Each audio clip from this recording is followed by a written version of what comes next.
I'm often asked what was the inspiration for my unique door knockers and doorbell ringers. Well, the light bulb went off when I was busy building my home, Stone Ridge Farm, and a dragonfly happened to land on the front door. I thought to myself, that's the perfect image for a door knocker. And it wasn't long after that I had created over 100 unique door knockers and doorbell ringers. All Michael's designs begin in the same manner, as a series of sketches that result in a scale ink drawing. The next step is creating a three-dimensional model from the design. Here you see the model being sculpted in wax. After the model is complete, a mold-making process is used to make a duplicate in a tough resin.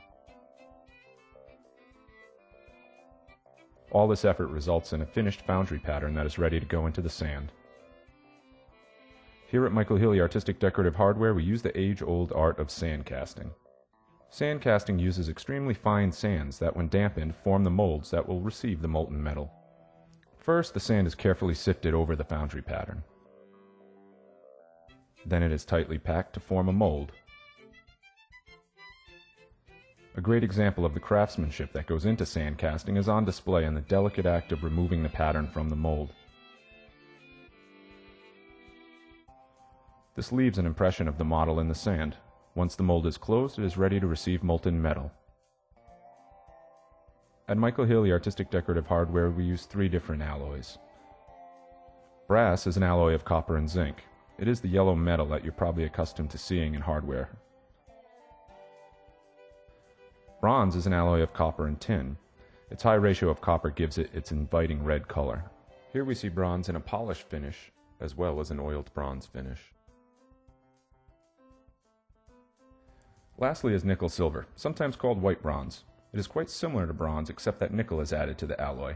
This gives the metal a warm silver color that fits quite nicely with contemporary decor. Here, ingot is being placed in the furnace. We use only pure virgin ingot to make castings. This means no scrap or previously melted metal is used. The metal is heated to over 2000 degrees Fahrenheit. After removing the crucible from the furnace, the artisans must move with a careful urgency so the metal doesn't cool too quickly. It's extremely important that the metal is poured at just the right speed to get the best quality casting from each mold.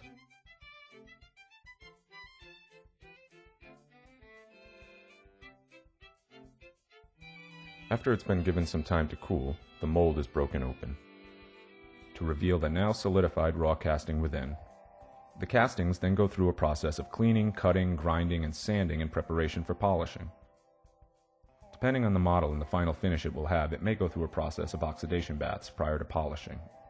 Polishing is achieved through a series of buffing wheels that are loaded with increasingly finer polishing compounds as the artisan proceeds.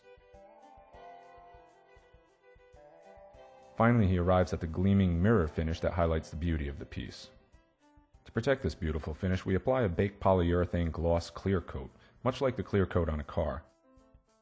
This coating will protect the luster of your unique door knocker or unique doorbell ringer for years to come. The application of a paste car wax once a year will also make it last even longer. Look closely and you can see the beauty and uniqueness of sand cast art. Every piece is different, every piece is distinct.